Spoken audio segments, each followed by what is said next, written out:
Welcome to another CNN Philippines Senatorial Forum. Today we will be asking our candidates questions you want answered on issues that matter most to many Filipinos. I'm Ruth Cabal. And I'm Cherry Mercado. We're about 2 months away from the midterm elections on May 13th, and it's important for all of us to get to know our candidates. We have 4 vying for a seat in the Senate here with us in the studio today, and we will introduce them to you in alphabetical order. But before that, Cherry, just a quick reminder, the candidates will be given a minute and 30 seconds to answer our questions. They will hear this sound as a reminder that they have 10 seconds left to wrap up. The sound, on the other hand, that indicates their time is up. At makikita nyo rin po sa harapan nyo, meron po tayong monitor para makikita nyo how many seconds you have left to answer the question. And of course, we also have our yes or no questions, which we will be asking all throughout the program. Okay, Ruth, let's now welcome our senatorial candidates. First one is Agnes Escudero. She is a teacher who was also the Secretary of the Tribal Government of the Philippines in Bukidnon. She is running as an independent but is a member of the Katipunan ng Kamalayang Kayumanggi. Welcome to the program, Agnes Escudero. Our next candidate is running under the Katipunan ng Kamalayang Kayumanggi. Please welcome Ding Generoso. He was a spokesperson of Malacanang's Consultative Committee on Charter Change and a former assistant to former Chief Justice Reynato Puno. This time around, we'd like to welcome election lawyer Romulo Macalintal. He's also known as Romy Mac. He is running as an independent but is aligned with Ocho Derecho. He's a senior citizens advocate and vows to fight for people with disabilities.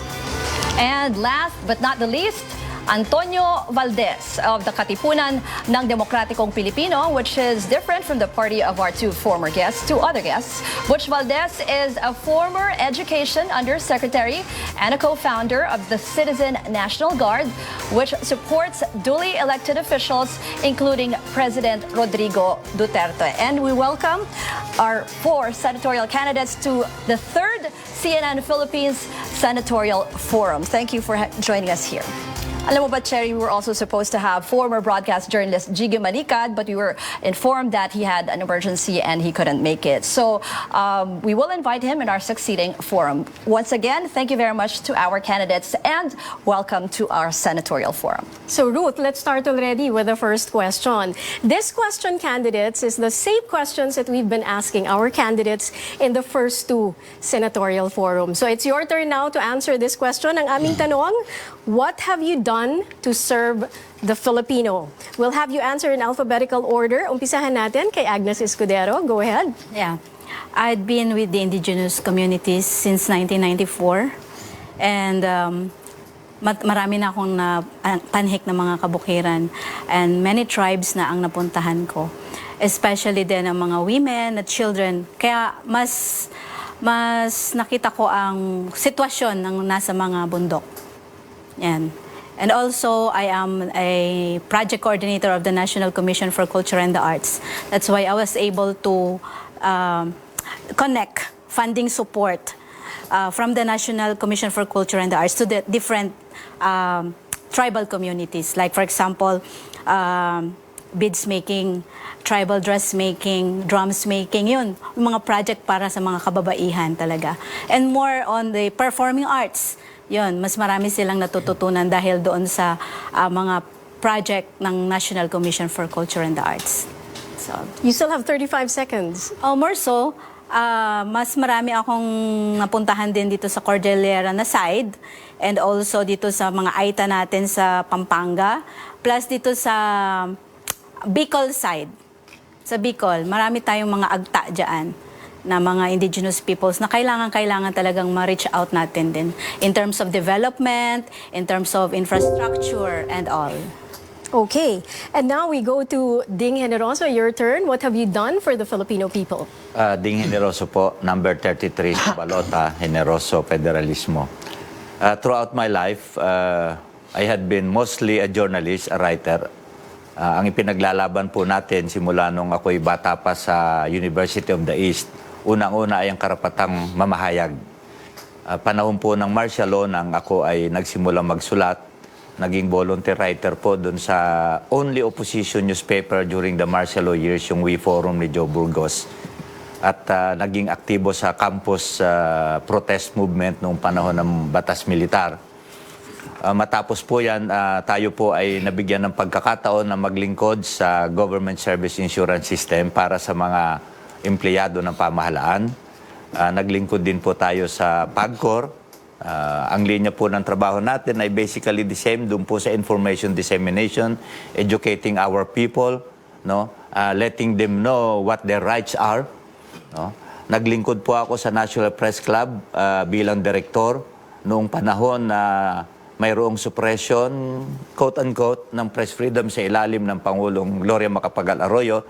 Yun po yung nag-declare siya ng state of emergency at ipinaglaban natin ang karapatan ng mga mamamahayag. Lately, dito po sa federalismo, yan po ang naging advocacy natin. Nagsilbi po tayo sa CONCOM, tumulong na humubog ng bagong konstitusyon at ipaliwanag ito sa ating mga taong bayan.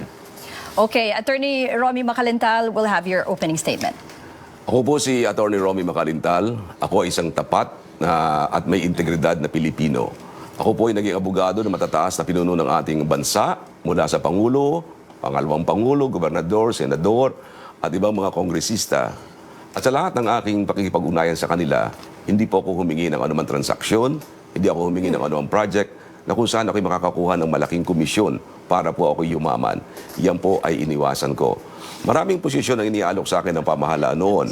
Gusto ko maging chairman ng Commission on Elections, DOJ Secretary, Solicitor General, at lately, yung chairman ng PNOC. Ang sabi ko, hindi ko nga alam kung ano ibig sabihin ng PNOC, hindi ko maaaring matanggap yun sapagkat alam ko ang aking katapatan sa ating pamahalaan ay paripakita lamang kung talagang kaya ko isang trabaho.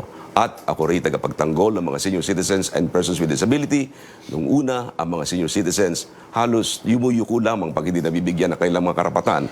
Pero ngayon, dahil sa pakikipaglaban ko sa kanila, dahil sa aking krusada para sa mga senior citizens, taas noo sila ngayong sumasabing ipaglalaban namin ang aming karapatan. Lahat sila, nung una, pag sinabing kailangan ng ID, pag wala kang ID, hindi nabibigyan. Ngunit ngayon, kahit anong uri ng government-issued ID, pinagbibigyan sila. Iyan po ang aking ino-offer para sa ating pamahalaan. Iyan ang aking hangarin para sa taong bayan. Iyan ang dahilan kung bakit ako'y tumatakbo bilang senador ng ating bansa. And finally, Mr. Butch Valdez, the same question. What have you done for the Filipino people? Yes. Ako po si Butch Valdez, number 61 sa inyong balota.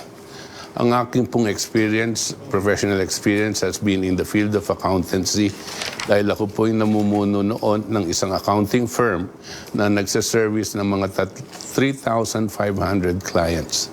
Dahil po dito, pagka-retire ko po dito sa accounting field, nagkaroon po ako ng kaalaman na tungkol sa ekonomiya at ang ating sitwasyon ng ating bayan.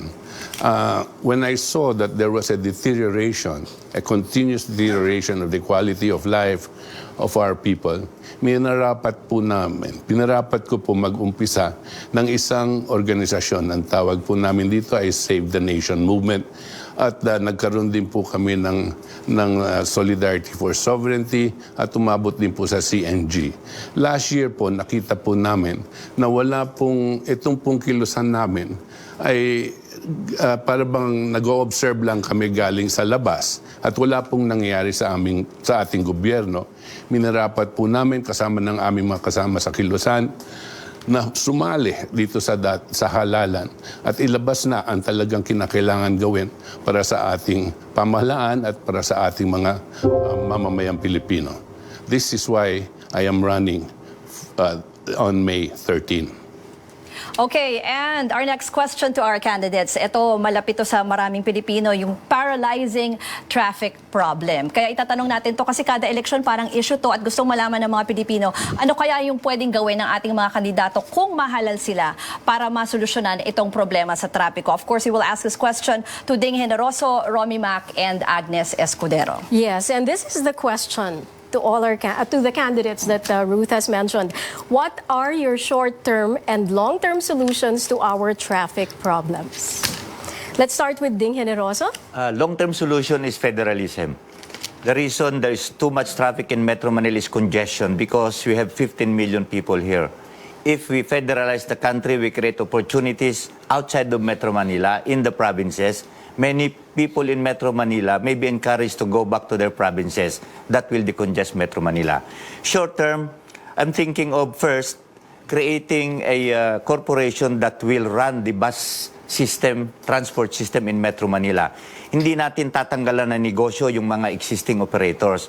What will happen is, meron kang korporasyon, the old Metro Manila Transit, rerentahan ko ang lahat ng bus ng mga private operators, guaranteed income, but there will be only one single operator, which is the government agency throughout Metro Manila. That way, pwede mong lagyan ng schedule ang buses, disiplinado ang drivers, wala mag-overtaking sa EDSA or sa anumang bahagi ng mga kalsada sa Metro Manila.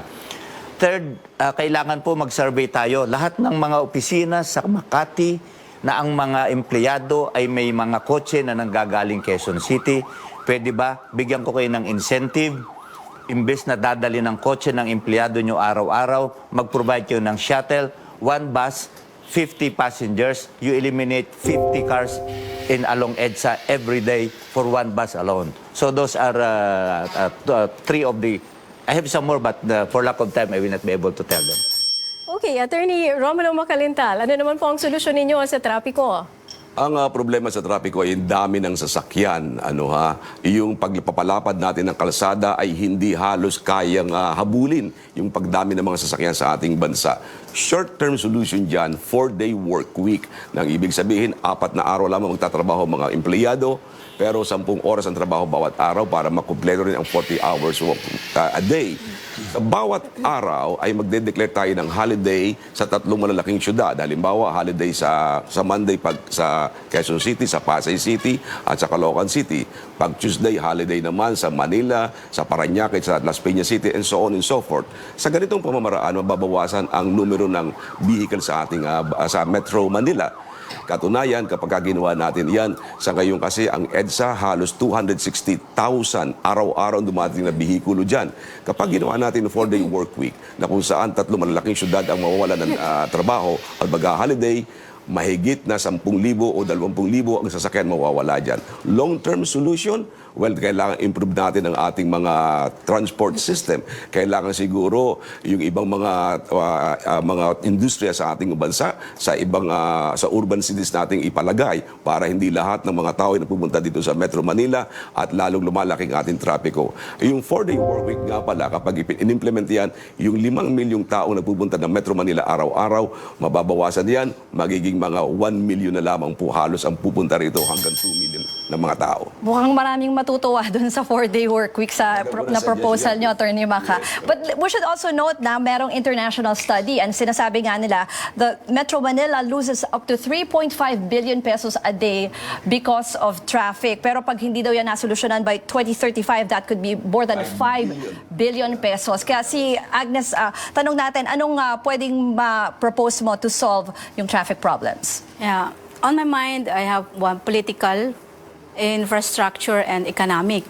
On the political side, yeah, the federalism is good because madidecongest talaga dito sa Manila ang mga more on sa employment.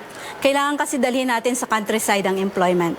So, sa federalism kasi, all regions will be given their autonomy para mag-create mo ng more jobs, magkaroon ng more on tourism, more on their local governance. No? So itong federalism na to maganda. Kaya kasi malaki ang chances talaga na mapunta sa mga regions ang mga tao.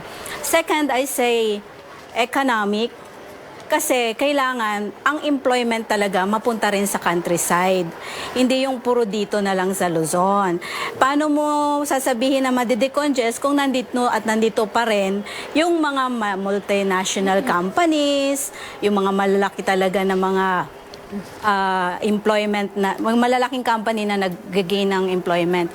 So for me, ang economy yan ang magbo-boost ng magandang reason para pumunta ang mga tao sa region talaga.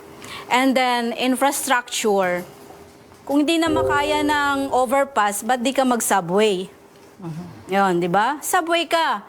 Anyway, marami namang gumagawa na ng subway sa iba-ibang bansa di ba? Nagkaroon na tayo ng groundbreaking ng ating subway. Meron na ba? Malapit na. 3 good. stations daw muna and then 2025 yung buong from Naiya hanggang Quezon City. Sana magkatotoo, no? Alam mo, hindi pa natin sinasabing yes or no question. Handang-handa na yung yung signboard ni Attorney Romy Maca. O sige, yes or no question tayo. Our first yes or no question. Please have your signboard ready, candidates. Ang tanong natin is press freedom in the Philippines under threat. Yes or no? Ay, it's a tie. It's a Dalawang yes. Dalawang yes at dalawang no. So sa pagbabalik natin, Ruth, we will ask 2 of the candidates an explanation to their answers. And this is a CNN Philippines special presentation, our 3rd senatorial forum. Just keep it here. We are also live on Facebook kung gusto nyo manood sa aming Facebook Live. And if you have questions, pwede kayong maglagay sa mga comments and we will ask our candidates later on in the program. Stay with us here on CNN Philippines.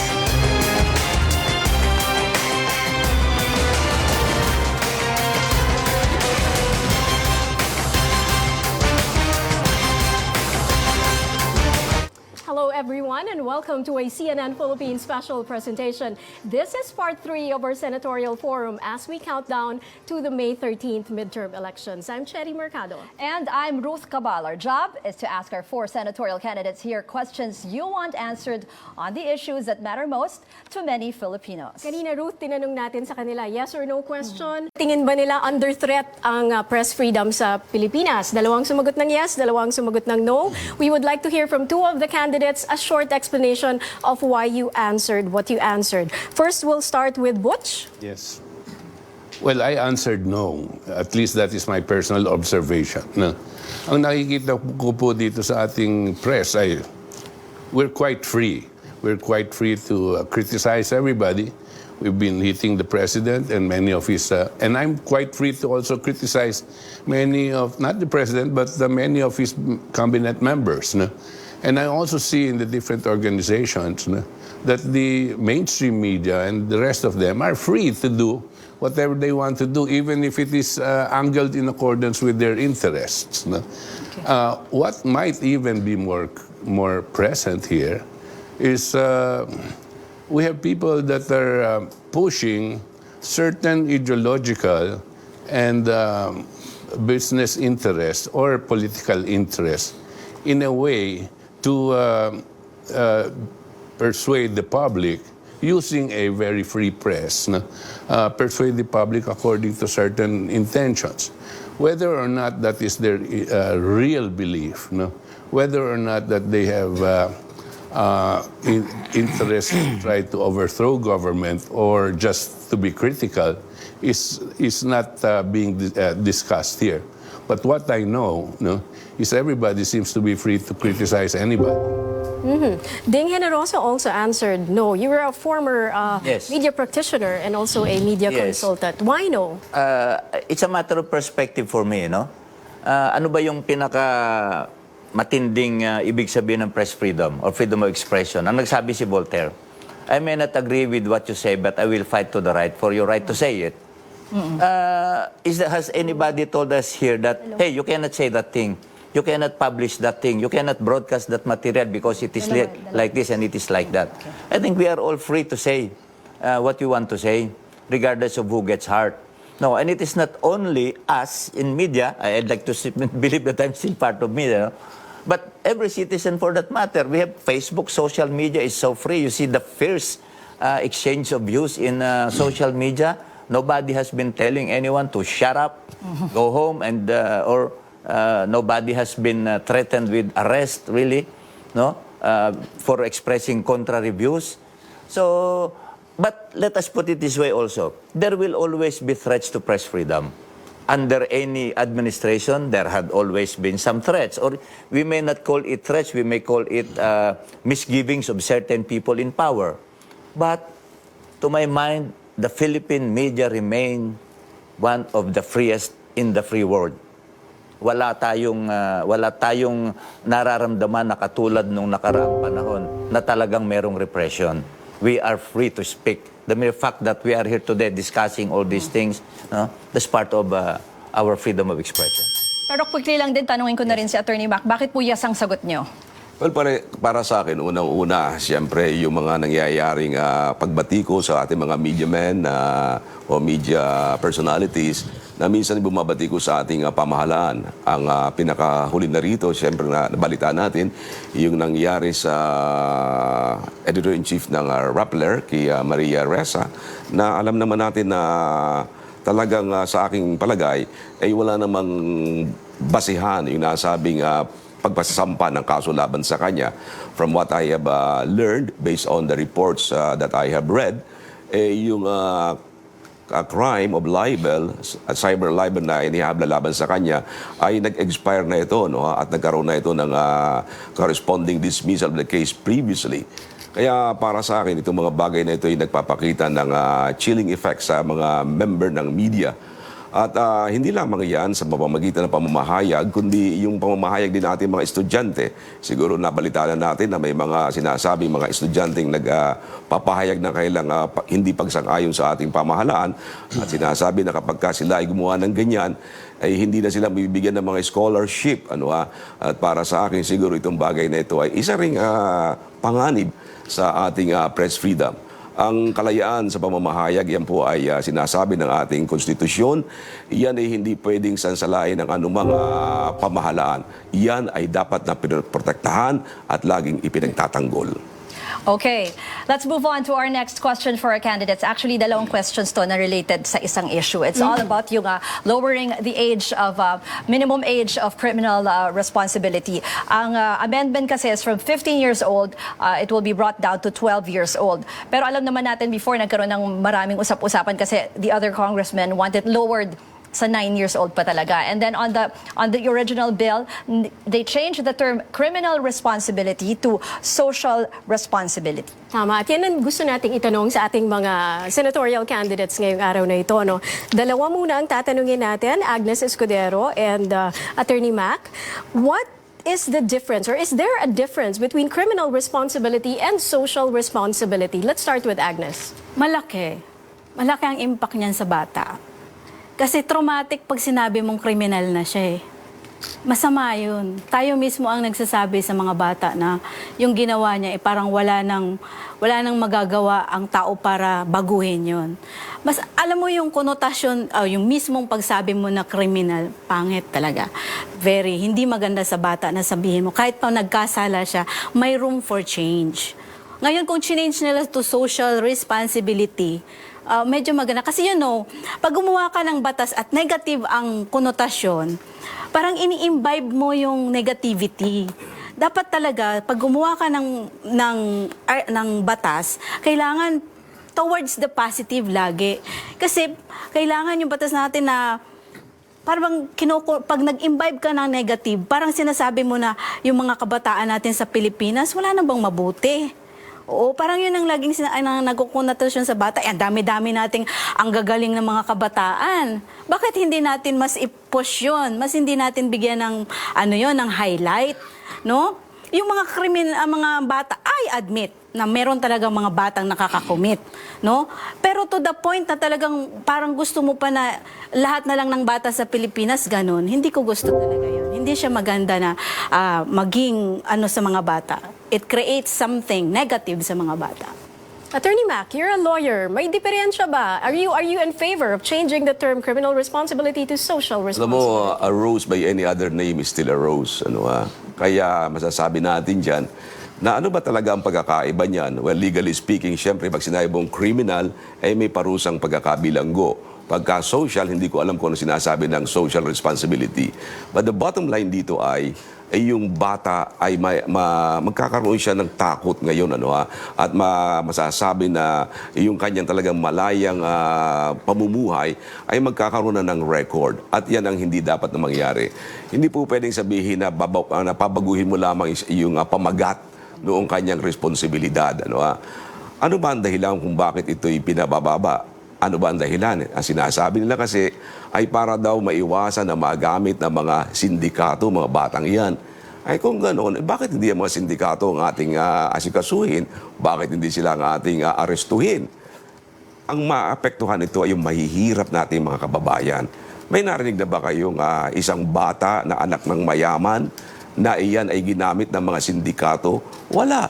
So ang problema nito, yung mahihirap nating mga kababayan, sila magiging biktima, sila ang talagang nangangailangan ng tulong ng pamahalaan, sila yung mga anak na dapat inaalagaan ng ating pamahalaan.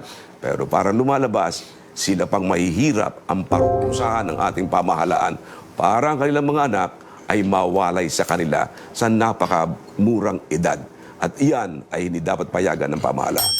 Okay, yung related to this issue, no, ito ang part 2 ng ating question on lowering the minimum age of social responsibility. Kasi ngayon, napasa siya sa House, but then may debates pa sa Senate. So in case hindi siya umabot for this Congress, kung manalo po kayo sa kasakali sa next Congress, kasama ho kayo sa boboto dito. So we want to know, Butch Valdez, Ding Generoso, and Attorney Romy Mac, so how will you vote?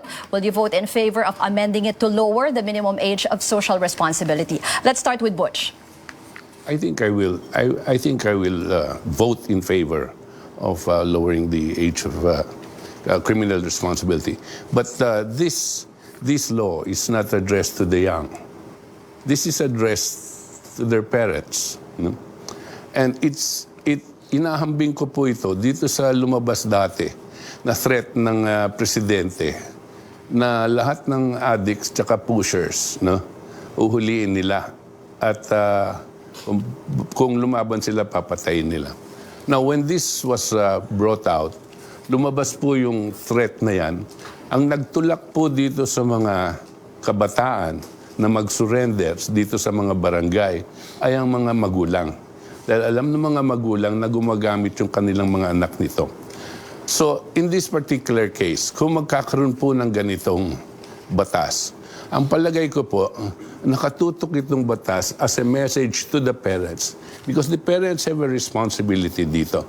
Alam na natin na poverty is the main issue and poverty is the real culprit here. No? Pero kinakailangan tumulong sila dahil kung hindi nila makokontrol itong mga anak nila at papagamit yung mga anak nila dito sa mga ibang criminal elements, no? Delikado. Kaya dapat tumulong sila bago pumasok ang gobyerno para tulungan sila na ayusin ang direksyon ng kanilang anak. No? Okay.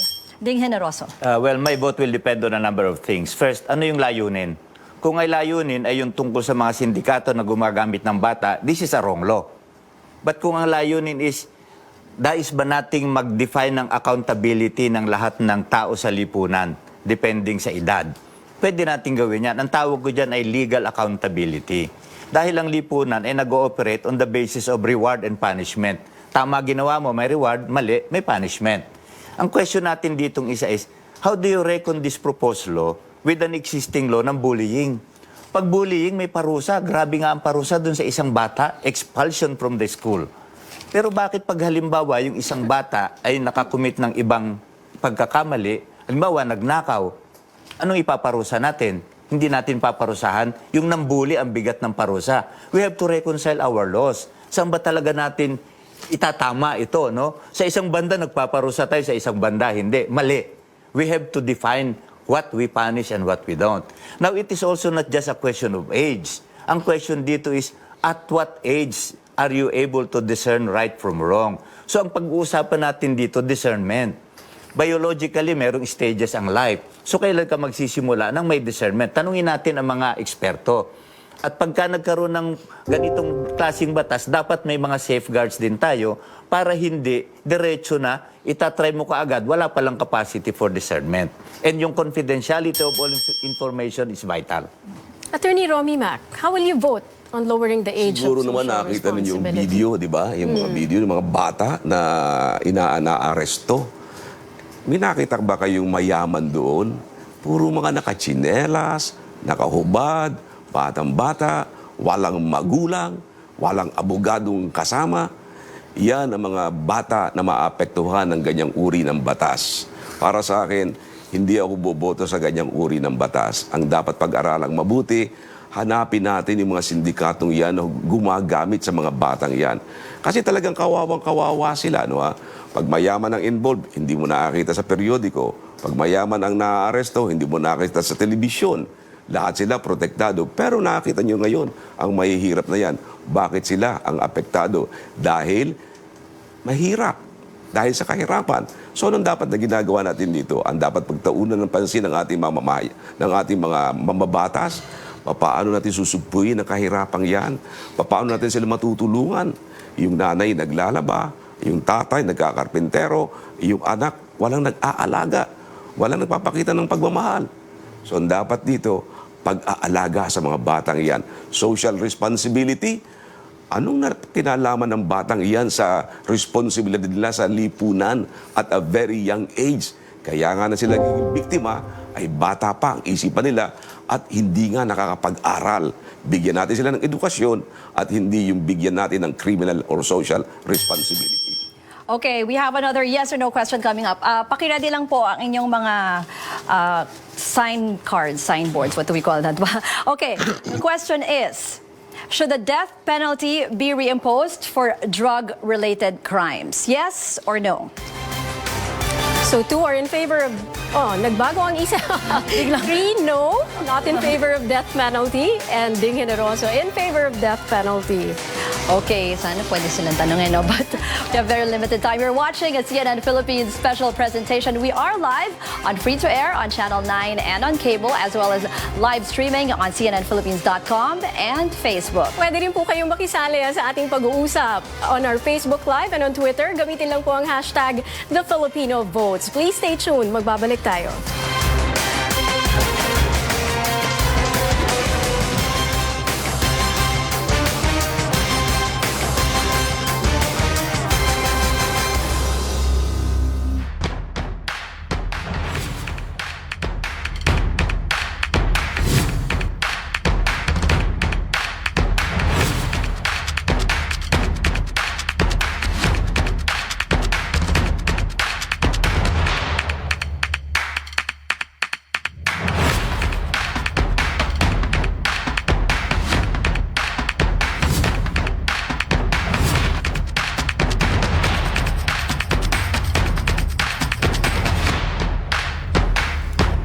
Welcome back, everyone. This is a CNN Philippines special presentation. I'm Ruth Cabal. And I'm Cherry Mercado. This is the third in a series of senatorial forums that we will be hosting in the lead up to the midterm elections on May 13th. At magiging every Sunday ito, Ruth. So pwede nyo nang ilagay sa inyong mga kalendaryo. Pwede na kayo mag-alarm. Every 5 p.m. on Sunday, we want to know as much as, we want to get to know as much as much as possible dun sa mga senatorial candidates. There are 62 candidates. So iimbitahin natin sila dito every Sunday. And for this gap, we would like to ask specific questions to our candidates. Unahin natin kay Attorney Romulo Macalintal. Makikita mo yung kanyang vest, Mr. Senior Citizen. That's what you want to be known for this campaign. Sabi mo, tatanda at lilipas din kami, pero meron kaming batas na iiwanan para sa inyo. What are these laws, Attorney Romy? Oh, alam mo, Sherry, talagang napakaganda ng iyong pagkakabigkas ng mga sinasabi. Kulang na lang kumanta. Tatanda at lilipas din ako. Ngunit may mga batas akong gagawin para sa inyo doon sa Senado. With due respect to Florante. Alam mo kasi, napakadami ng mga senior citizens natin sa ating bansa. At ang problema namin ngayon, yung mataas na halaga ng bilihin ng mga gamot. Kaya para sa akin, dapat pagdating namin ng 70 years old, yung 20% itaas natin yan. At 70, kailangan 30% ang discount. Pagdating namin ng 80 years old, dapat maging 40% ang discount. At pagdating namin ng 90 pataas, dapat ang discount namin ay 50%. Ang discount sa mga gamot at medical services. Yung 100,000 pesos na binibigay kapag kami ay dumating sa 100 years old, by the time na kami maging 100, hindi na namin kilala ang pera. Kaya ang dapat gawin dyan, pagdating ng 80 years old, ibigay mo ang 30,000. Pagdating ng 90, ibigay mo another 30,000. Pagdating ng 100, yung balance na 40,000 pesos. And every year, we live beyond 100. Dapat merong 100,000 pesos allowance ang mga centenarians divided into 12 monthly installments. 10,000 a month ibibigay mo. Hindi na para sa senior citizens, kundi para sa kanilang mga tagapag-alaga, yung mga anak na nag-aalaga sila sa kanila para masabing may ayuda naman na nanggagaling sa pamahalaan. Iyan ang dapat na ipakita ng ating pamahalaan sa ating mga senior citizens and even sa ating mga persons with disability. At iyan ang dadaling ko sa Senado. Okay, our next question goes to Agnes Escudero. Ma'am, what was it that prompted you to leave your profession as a teacher and decide to run for public office? Well, for me, I'd like to be in the Senate because I'd like to enact laws about indigenous peoples. primarily to have the Department of Indigenous Peoples. Kasi kailangan talaga mabigyan ng atensyon ang mga ang mga iba't ibang activities patungkol sa mga katutubo. Like for example, the implementation of customary laws and traditions, mga festivals nila and all. And secondly, I'd like to have the cultural tourism para naman mabigyan ng magandang patungkol yung mga natural resources ng mga tribo na napakakaganda naman talagang mga lugar. At the same time, magkakaroon sila ng employment doon. Makakapag-sell sila ng kanilang mga cultural crafts. And of course, yung Barangay Industrialization Act. Kasi sa bundok, kailangan meron tayong mga source of income para sa mga kababaihan, para sa mga kabataan. Kasi sa layo ng mga bundok na yan at walang magandang infrastructure, daan, kailangan may source of income habang nagpapatubo pa sila ng kanilang mga agricultural crafts. And more so, kailangan talaga ang ating gobyerno magbigay talaga ng pondo, maglaan ng pondo para sa mga katutubo. Because you know, the BOL, di ba mukhang 50 billion yung kanila, no? Oh, ang indigenous peoples hindi pa nakaramdam ng ganyang kalaki na funding support from the government. Okay. Our next question is for Butch Valdez. Isa doon sa sinasabi niyong advocacy niyo, gusto niyong mapanagot or ma-prosecute yung people behind the dengue vaccine controversy. Eh ngayon meron tayong measles outbreak declared in several areas in the country. Ang sinasabi, isa sa rason kasi daw natakot yung mga parents na magpabakuna ng mga anak because of the dengue vaccine controversy. So, why is this a priority for you? Well, justice. It is clear to us that there were culprits in this decision to inoculate 1 million children, and on the basis of a vaccine that was obviously not fully tested and was being recommended to be applied only in a limited basis. Yan po ang inutos po ni Noynoy Aquino na inoculate ng 1 million children. Now, if that's the case, then the responsibility and the onus lies on him, and he has to answer for this. Garin has already been indicted. There are lots more people that need to be indicted, and I think hopefully in the future matutuloy ito. Ang isa pang gusto kong sabihin dito, ang napakamahal ng kuryente na binabayaran ng Pilipinas. We are paying the highest electricity rates in the world. We are paying at 24 cents per kilowatt hour, whereas even in the United States, 12 US cents per kilowatt hour. Ang kinikita po ng ordinaryong Amerikano is 30 times more than the Filipino. And yet, tayo po doble pa ng binabayaran nila. Bakit po? Dahil sa EPIRA law. When I get to the Senate, I will move to review, to suspend, and all the way to repeal this EPIRA law. It is an immoral and onerous law. Okay, kay Ding Generoso naman, eto, kung Mr. Senior Citizen, si Romulo Macalintal, si Mr. Ding Generoso naman, General Federalismo ba? This is what you want to be known. Federalism is close to your heart, we know that. Pero ang sabi mo, federalism could strengthen the country's economy. How does this work? Well, ganito yung nais natin doon sa draft constitution na ginawa ng consultative committee.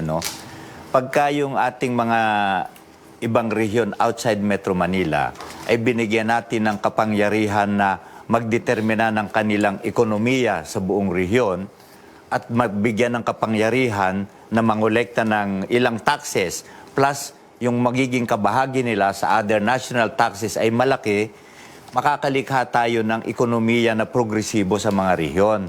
Pwede silang gumawa ng sarili nilang economic zone. Sila ang magdidetermina kung papaano ang mga lupain ay gagamitin for industrial, commercial, or residential uses.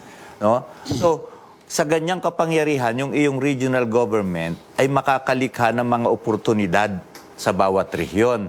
Ang layunin natin dito, yung ating natitirang 14 doon sa 17 rehiyon, ay maging kasing unlad ng halimbawa ay Singapore, Hong Kong o Taiwan. Kasi more or less ganun ang sukat ng mga rehiyon na yan. Geographically, by population, at in terms of natural resources ay malaki. Malaki ang kanilang natural resources. Kaya nga lang ngayon, hindi na tatap hindi na napapabayaan ng national government dahil sa dami ng inaasikaso ng national government. Yung regional government doon, magkakaroon siya ng focus at yun ang gusto nating mangyari. Okay, before we take another break, it's time for our yes or no question. Okay, ang tanong natin ngayon should medical marijuana be legalized for ailments such as cancer, multiple sclerosis, and serious chronic pain? Yes or no? Tayo ulit ang mga sagot nila. Dalawa ang sumagot ng yes at dalawa ang sumagot ng no. You're watching a CNN Philippines special presentation, the Filipino Vote Senatorial Forum. Join the conversation online on our Facebook Live or on Twitter using the hashtag #TheFilipinoVotes. We'll be back after a short break with a question on the war on drugs.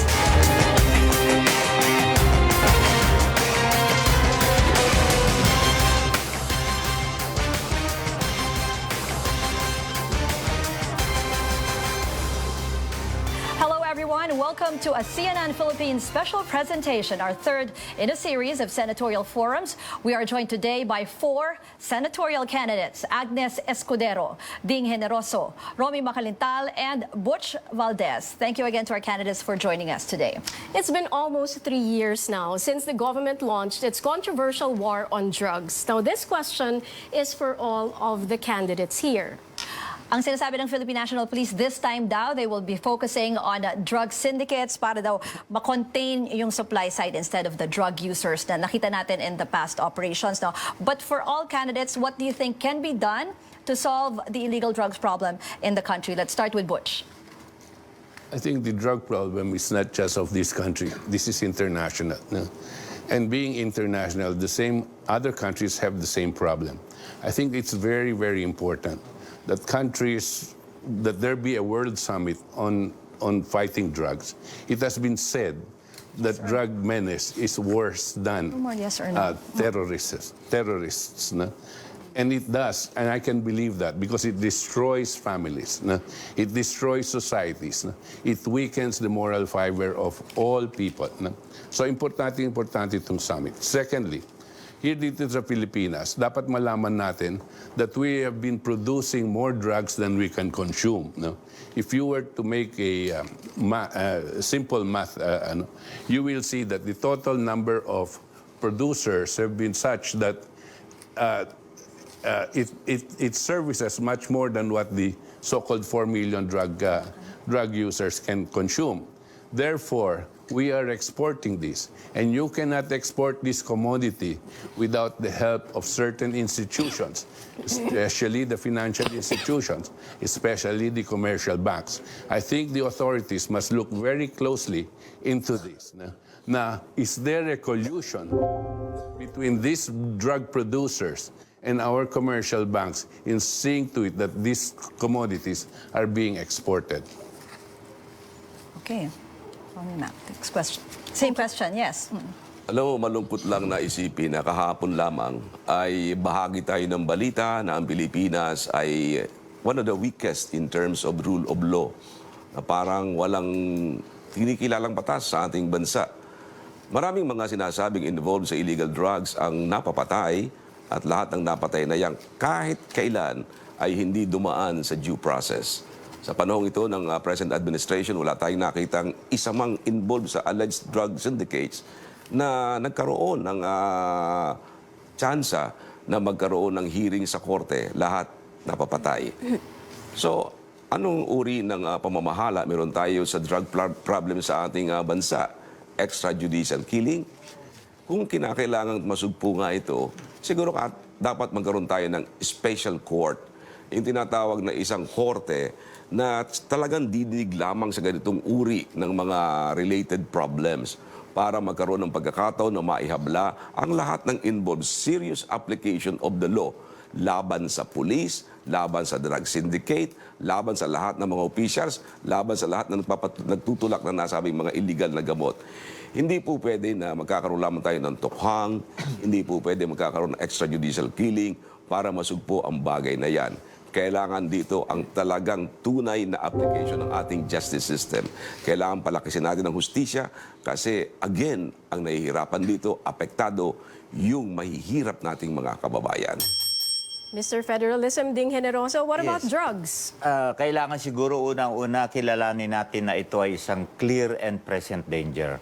Ang laki ng problema ng droga sa Pilipinas, the illegal drug trade is 3 to 4 times bigger than the pharmaceutical industry in the Philippines. Ganong kalaki yan.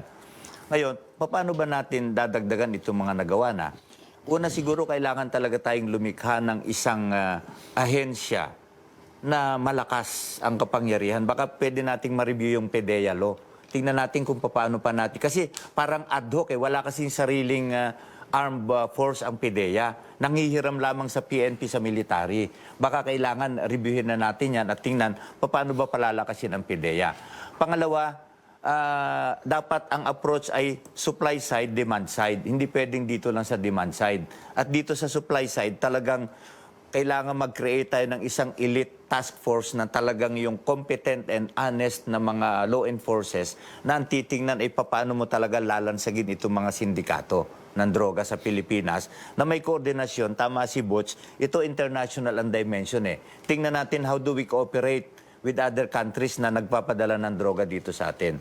And then next, yung ating judicial system, kailangan maglikha tayo ng korte o mag-assign ng korte na didinig lamang sa mga kaso ng droga para mabilis ang proseso, para maiwasan din natin yung shortcut ng justice. Dahil kung idadaan natin sa tama at mabilis, maingganyo tayo na yun ang gawin. And our lonesome female senatorial candidate today, Agnes Escudero, drugs, what about it? It's really a sad reality because we are a product of conspiracy of different countries na talagang nagdadala ng mga ganyan sa ating bansa. Para sa akin talaga kailangan ugatin ng bawat pamilya ang moral values. Alam mo, kung matino kang tao, kahit pa lagyan ka ng milyon-milyon na pera dyan at kadami-dami rin na droga, kung ayaw mo talaga, hindi ka gagamit niyan. You have to realize that evil comes in many ways. And it is one of the catalysts na binibigay sa ating bansa. Kaya I really wanted more moral values from the parents, from every single Filipino family, na talagang pag-usapan, pamilya sa pamilya, na kailangan huwag tayong magpabor sa ganyan. Kasi ang ibang bansa, gusto nilang malango tayo. Gusto talaga nila because they knew Philippines is a very potential, very rich country. Pag nalango ang mga Pilipino, sino pang matino na magtatrabaho sa ating bansa? O di ba pinapasok na tayo ng mga Chinese? Kaya kailangan, para sa akin, it's more of family values, moral values talaga. And on that note, Ruth, we would like to thank all our candidates for participating in the 3rd Senatorial Forum of CNN Philippines. Once again, here are 4 senatorial aspirants: Agnes Escudero, Ding Generoso, Attorney Romy Macalintal, and Butch Valdez. Maraming salamat. Ako po si Ruth Cabal. And I'm Cherry Mercado. Join us again next week. We will keep asking senatorial candidates questions you want answered. Thanks for watching.